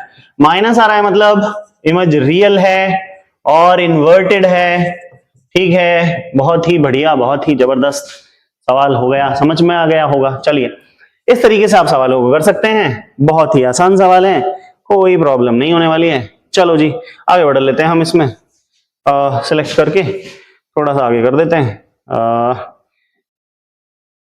क्लियर कर देते हैं। चलिए आगे बढ़ लेते हैं, इसको इधर ले आए हम और इधर लाकर हम अगला क्वेश्चन देख लेते हैं। चलिए नेक्स्ट क्वेश्चन की बात करते हैं हम। नेक्स्ट क्वेश्चन आपके पास क्या है, देखो पावर ऑफ लेंस, आपको पढ़ने में नहीं आ रहा होगा तो हम इसको बड़ा कर लें थोड़ा सा, अगर आपको पढ़ने में नहीं आ रहा है तो इसको थोड़ा सा बड़ा कर लिया जाए। चलिए इसको थोड़ा सा बड़ा कर लेते हैं, ठीक है जी, बहुत बढ़िया। चलो देखो जरा, the power of lens is -4 dioptre plus 4 dioptre, find the focal length of this lens एक क्वेश्चन तो यही हो गया, सीधा सीधा फोकल लेंथ निकालनी है आपको। हमने अभी डायरेक्ट फॉर्मूला लिखा है, डायरेक्ट फॉर्मूला किया है, डायरेक्ट फॉर्मूला करेंगे। F इज इक्वल टू होता है 100 अपॉन P, उल्टा था ना, P is equal to 100 upon F था, तो F निकालना है तो 100 अपॉन P हो गया। इतना तो आता ही है तुमको यार। F is equal to 100 upon P, 100 upon P माने 100 डिवाइडेड बाय +4, डायप्टर दिया है तुमको, काट लो, 25 आ जाएगा, फोकल लेंथ आ जाएगी 25 सेंटीमीटर प्लस की। हो गया सवाल, फोकल लेंथ लेंस की आ गई। नाउ फोकल लेंथ पॉजिटिव है, ये तो कौन सा लेंस है? फोकल लेंथ पॉजिटिव है, ये तो कॉन्वेक्स लेंस है। फोकल लेंथ पॉजिटिव है, ये तो कॉन्वेक्स लेंस है, ठीक है। फोकल लेंथ पॉजिटिव है, ये तो कॉन्वेक्स लेंस है। आपको क्या पूछा है? Object is placed at distance 50 centimetre from the optical centre of this lens, state the nature magnification of the image formed by the lens, also draw the ray diagram. Ray diagram बनाना है आपको। अब देखिए ये same condition आ गई ना, placed at 50 centimetre, image distance आई है 25, सॉरी फोकल लेंथ आई है 25 सेंटीमीटर, और ऑब्जेक्ट उसने दे दिया 50 सेंटीमीटर पे रखा हुआ है ना। क्या हो गया? डबल फोकस, लेंस बोला है ना, डबल फोकस हो गया। डबल फोकस पे इमेज बनवाई थी मैंने आपको अभी। डबल फोकस पे सेम साइज ऑफ इमेज बनती है, ऑब्जेक्ट और इमेज दोनों का साइज सेम रहता है। अभी बनवाया था, आ गया क्वेश्चन, देखो ठीक है, बहुत बढ़िया, हो जाएगा। कैलकुलेशन करनी है आपको, अभी जैसे हमने कैलकुलेट करी फॉर्मूला शिफ्टिंग करके, वैसे ही कैलकुलेशन करनी है आपको, कैलकुलेट कर लीजिएगा। चलिए अगला देख लेते हैं कुछ क्वेश्चंस और एक बार। ये इलेक्ट्रिसिटी, हाँ ये वाला देखते चलो। आपसे बोला है उसने, ability of medium to refract light in is expressed in terms of it optical density, पढ़ना है। Determine the speed of light in diamond if the reflective index of diamond with respect to vacuum is 2.42, speed of light in this. Easy easy easy easy easy easy question. चलिए side कर देते हैं थोड़ा सा, आजा बेटा यहाँ आ जा तू। चलो डिटरमाइन स्पीड ऑफ, फॉर्मूला अभी रिफ्लेक्टिव इंडेक्स का फॉर्मूला किया है हमने। रिफ्लेक्टिव इंडेक्स होता है n2 by n1 is equal to, या डायरेक्ट फॉर्मूला लिखते हैं हम स्पीड ऑफ लाइट की टर्म में। रिफ्लेक्टिव इंडेक्स होता है n, reflective index of medium is equal to c upon v। आपको दिया है डायमंड का reflective index 2.42, speed of light दी है 3 × 10⁸। आपको speed of light in diamond निकालनी है, तो 3 × 10⁸ divided bye reflective index of medium दिया 2.42, सॉल्व करेंगे सीधा सीधा आंसर आ जाएगा आपका। चलिए रिफ्लेक्टिव इंडेक्स का क्वेश्चन अभी बताया था मैंने, रिफ्लेक्टिव इंडेक्स के बारे में क्वेश्चन आ गया उसका। Next, reflective index of glass, water, carbon, ये अलग अलग दिया है आपको। Ray of light is incident in this medium at an angle theta, then write the increasing order of angle of refraction. जिसका रिफ्रेक्टिव इंडेक्स ज्यादा होगा उसका एंगल ऑफ रिफ्रैक्शन ज्यादा होगा, जिसका रिफ्रेक्टिव इंडेक्स ज्यादा होगा उसका एंगल ऑफ रिफ्रैक्शन ज्यादा होगा। Refractive index of medium is inversely depends upon refraction angle. Refractive index of medium is inversely depends upon refraction angle. जितना रिफ्रेक्टिव इंडेक्स ज्यादा होगा उतना बेंडिंग ज्यादा होगी, जितना बेंडिंग ज्यादा होगी उतना एंगल कम आएगा, ठीक है। तो क्या आ सकता है, देखो दोनों का देख लेते हैं। कार्बन ग्लास का 1.5 है, वाटर का 1.33 है, और कार्बन डाइसल्फाइड का 1.62 है। तो सबसे ज्यादा एंगल होगा, सबसे कम होगा इसमें, उससे ज्यादा होगा ग्लास में, और उससे नहीं, सबसे कम होगा इसमें, उससे ज्यादा ग्लास में, उससे ज्यादा उसमें।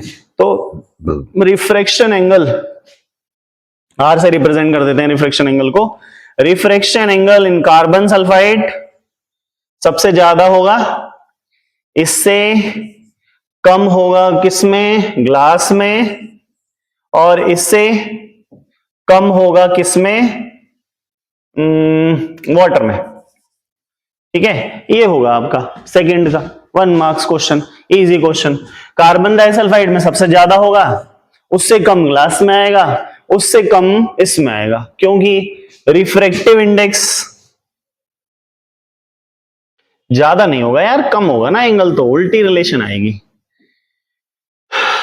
कार्बन सल्फाइड में सबसे कम होगा, ठीक है, फिर ग्लास में होगा, फिर वाटर में होगा, क्योंकि रिफ्रैक्टिव इंडेक्स कार्बन सल्फाइड का सबसे ज्यादा है, उससे ज्यादा ग्लास, उससे कम ग्लास का है, और उससे कम वाटर का है। तो ऐसे रिलेशन बनेगी ये, ठीक है।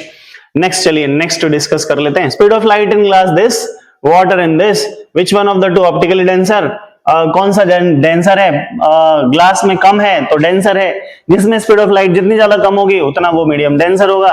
ठीक है, स्पीड ऑफ लाइट जितनी ज्यादा कम उतना medium denser, speed of light जितनी ज्यादा कम उतना medium denser, speed of light जितनी ज्यादा कम उतना मीडियम डेंसर बनेगा। स्पीड ऑफ लाइट कम है तो मीडियम ज्यादा डेंसर है, स्पीड ऑफ लाइट कम है तो मीडियम ज्यादा डेंसर बनेगा। ठीक है, स्पीड ऑफ लाइट कम किस में है, ग्लास की स्पीड ऑफ लाइट कम है 2 × 10⁸ और वाटर में है 2.25, वाटर की ज्यादा है तो ये ऑप्टिकली डेंसर होगा। वाई में लिख देना, स्पीड ऑफ लाइट जितनी ज्यादा कम होती है उतना मीडियम जो है ज्यादा डेंसर होता है। ठीक है, नेक्स्ट आपको क्या पूछा है, a ray of light is incident normally at water glass interface when it enters a thick glass container filled with water, what will happen to the path of the ray of light after entering to glass. चलिए, ये और एक important concept है, मैं आपको explain कर देता हूं। क्या होता है, अगर कोई रे ऑफ लाइट नॉर्मली फॉल करती है, अगर कोई रे ऑफ लाइट बिल्कुल नॉर्मली फॉल करती है ऑन द सरफेस, अगर कोई रे ऑफ लाइट बिल्कुल नॉर्मली फॉल करती है ऑन द सरफेस, अगर कोई रे ऑफ लाइट बिल्कुल नॉर्मली फॉल करती है ऑन द सरफेस तो रे ऑफ लाइट बिना रिफ्रैक्शन के सीधी सीधी गुजर जाती है। अगर कोई रे ऑफ लाइट नॉर्मली फॉल करती है ऑन द सरफेस तो बिना रिफ्रैक्शन के सीधी सीधी गुजर जाती है। ठीक है, एंगल ऑफ इंसिडेंस और एंगल ऑफ रिफ्रैक्शन दोनों जीरो होते हैं इस केस में। ठीक है, एंगल ऑफ इंसिडेंस और एंगल ऑफ रिफ्रैक्शन दोनों जीरो होते हैं। तो नॉर्मली फॉल करती है तो रे ऑफ लाइट सीधी सीधी निकल जाती है, ये आप याद रखेंगे। चलिए आगे बढ़ते हैं, इसमें हम आगे बढ़ लेते हैं, है ना, आगे बढ़ना भी जरूरी है, कदम कदम बढ़े चलो। चलिए, एब्सोल्यूट रिफ्रैक्टिव इंडेक्स दिया है आपको वाटर का, ग्लास का 4/3, 3/2, स्पीड ऑफ लाइट इतनी है, find the speed of light in vacuum and water, दोनों में अलग अलग स्पीड ऑफ लाइट निकालनी है, सीधा सीधा फॉर्मूला है यार, आपको कुछ भी नहीं करना है। स्पीड ऑफ लाइट आपको दे रखी है, दोनों कंडीशन में सीधी सीधी वैल्यू निकाल लेंगे। आप निकाल के दिखाते हैं, चलो निकाल के दिखा देते हैं, आओ। चलिए देखिए, absolute refractive index of water, refractive index of water दिया है कितना 4/3, रिफ्रैक्टिव इंडेक्स ऑफ ग्लास दिया है कितना 3/2। ठीक है, बहुत बढ़िया। आपको दिया है speed of light in glass, चलो जी बहुत अच्छी बात है। Speed of light in water, formula क्या है हमारे पास, speed of refractive index water है C/V, वाटर दिया है ना, वाटर ग्लास में दिया है, ग्लास वाली निकालते हैं, चलो ग्लास वाली निकालते हैं, जो दिया है वही निकालनी पड़ेगी। Refractive index of glass is equal to speed of light in vacuum divided by speed of light in glass, speed of light in glass. ठीक है, बहुत अच्छे। Speed of light in glass दे रखी है, speed of light in glass दे रखी है, तो refractive index of glass multiplied by speed of light in glass is equal to C। Value पटक लो, रिफ्रैक्टिव इंडेक्स कितना है 3/2, स्पीड ऑफ लाइट कितनी है 2 × 10⁸ इज इक्वल टू C, 2 से 2 निपटा दिया, C इज इक्वल टू आ गया 3 × 10⁸ मीटर पर सेकेंड, हो गया सॉल्व। स्पीड ऑफ लाइट आ गई वैक्यूम में, वाटर में निकालनी है, C आ गई है, निपटा दो इसको। Speed of light in water is equal to C upon refractive index of water, बहुत ही क्या हलवा क्वेश्चन है। 3 × 10⁸ divided by refractive index of water 4/3 है, ऊपर ले जाएगा 9/4 हो जाएगा, 9/4 × 10⁸, 4 से कैंसिल करेंगे, दिस विल बी 2.25 × 10⁸ मीटर पर सेकेंड। ये आ गई आपके speed of light in water, खत्म हो गया। ठीक है, इस तरह से क्वेश्चन आप कर सकते हैं। ये अब नेक्स्ट देखते हैं, रेजिस्टेंस का आ गया क्वेश्चन आपका, ये मैग्निफिकेशन आ गया। चलो देखो मैग्निफिकेशन वाला भी है, ये आप कर लेते हैं हम। कलर चेंज करें यार, मजा नहीं आ रहा, ब्लू। ठीक है, चलो जी। Magnification produced when an object is placed at distance of 20 cm from a spherical mirror is +1/2. Where should the object be placed to reduce the magnification to +1/3? आपको बताना है ऑब्जेक्ट डिस्टेंस और इमेज डिस्टेंस में relation. देखिए, magnification produce when object is placed at distance of 20 centimetre, object distance आपको दी हुई है। ठीक है, मैग्निफिकेशन +1.5 है, मैग्निफिकेशन है +½ ठीक है, ऑब्जेक्ट डिस्टेंस है। तो हमने अभी फॉर्मूला किया था, अगर आपको याद हो, हमने अभी फॉर्मूला किया था कि हमारे पास magnification m is equal to था f/f-u। ठीक है, हमारे पास f/f-u ये फॉर्मूला था मैग्निफिकेशन का। ठीक है, फोकल लेंथ निकलेगी यहां से हमारे पास आएगा +1/2 equal to f upon f minus में -20 और सॉल्व कर लेंगे इसको तो ये f + 20 आ जाएगा, उधर रहेगा f + 20 is equal to 2f, f is equal to आ जाएगा 20 सेंटीमीटर, ठीक है, प्लस का 20 सेंटीमीटर आ जाएगा। ओके, पॉजिटिव मैग्निफिकेशन आ रहा है, प्लस का 20 फोकल लेंथ आ गई, फोकल लेंथ आपने निकाल ली। अब फोकल लेंथ आ गई है तो ऑब्जेक्ट डिस्टेंस मैग्निफिकेशन से निकाल लो, u निकालना है, वैल्यू पुट कर लो, सेम फॉर्मूला है, फॉर्मूले में रखेंगे 1/3 इक्वल टू, कलर चेंज करके कर देते हैं ब्लैक, 1/3 इक्वल टू f यानी 20 अपॉन 20 माइनस u, ठीक है, सॉल्व करेंगे cross multiply, 20 minus u is equal to 60,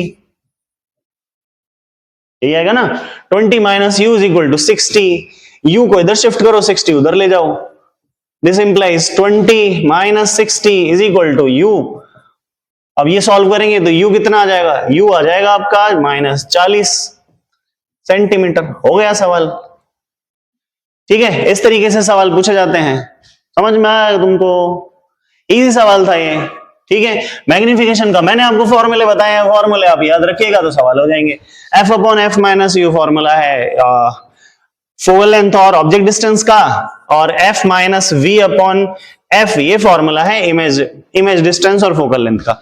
दोनों फॉर्मूले आप याद रखेंगे, आपके सवाल सारे हो जाएंगे, ठीक है। बहुत इजी क्वेश्चंस थे ये। चलिए आगे बढ़ते हैं।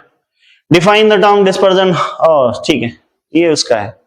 चलो आगे, रेजिस्टेंस मैग्नेट, चलिए आगे, स्ट्रेंथ ऑफ मैग्नेट, चलिए आगे चलते हैं। प्रिज्म, ठीक है, चलिए आगे। It is observe power of eye, ये अलग है, ठीक है। Draw ray diagram type of corrective lens, ये ह्यूमन आई का, ह्यूमन आई में देखेंगे इसको। चलिए हाँ, ये ऐसा मैंने आपको क्वेश्चन बताया था ना कि आधा क्वेश्चन आता है आपके पास, आधा क्वेश्चन आपको बना हुआ आता है, आधा आपको बताया बताओ किधर बनेगा डायग्राम वायग्राम, ऐसा कुछ झंझट वाला क्वेश्चन होता है। कंप्लीट द फॉलोइंग रे डायग्राम, ऐसा ही क्वेश्चन है, कंप्लीट द फॉलोइंग रे डायग्राम, रे डायग्राम को कंप्लीट करो, ऐसे क्वेश्चन आता है, ठीक है। ये डायग्राम आपको दिया हुआ है, कॉन्वेक्स लेंस है, कॉन्वेक्स मिरर है आपका, उसमें रे डायग्राम दिया हुआ है, ये रे ऐसे जा रही है, ठीक है, और एक रे आपकी सेंटर ऑफ कर्वेचर के थ्रू जा रही है। आपको भी पता है कि ये रे कहां से जाएगी, आर से क्रॉस होगी, सेंटर ऑफ कर्वेचर है तो इधर बेंड, इधर बाहर की तरफ रिफ्लेक्ट हो जाएगी ये, और ये इधर आर से यहां क्रॉस हो जाएगी, यहां आपकी इमेज बनेगी, ठीक है। Mention the nature, position and size of image. Nature, position, size of image. Nature position क्या होगी इसकी, बिटवीन पी एंड आर, ठीक है, पोजीशन होगी between P and R. Nature क्या होगा, वर्चुअल है। साइज ऑफ इमेज डिमिनिश्ड है।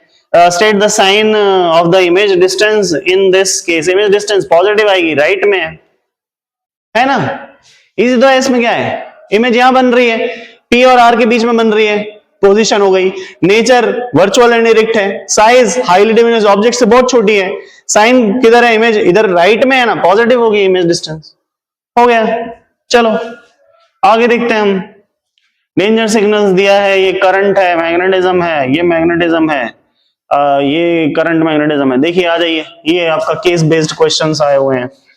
चलिए, hold the concave lens in your, ये आपका दे रहा, list two applications of concave mirror. Concave mirror की एप्लीकेशंस क्या क्या है।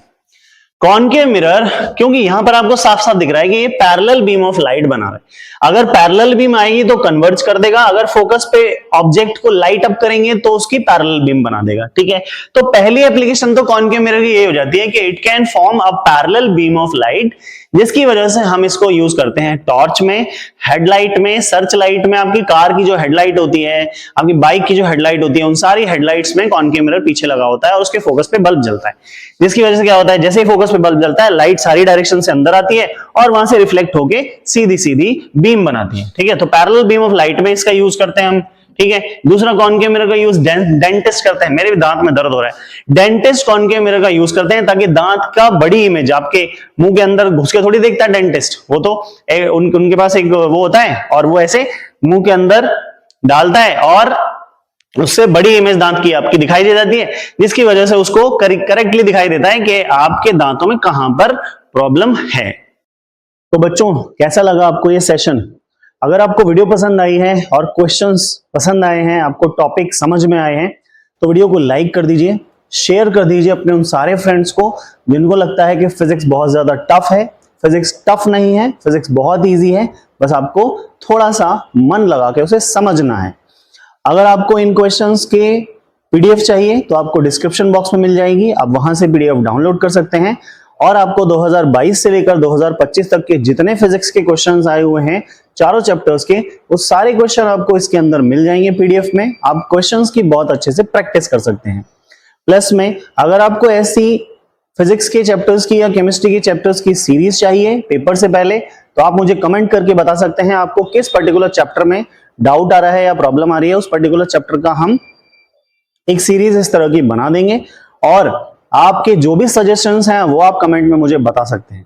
तैयारी करते रहिए पेपर के लिए, आपको बेस्ट ऑफ लक। हम मिलते हैं अपने नेक्स्ट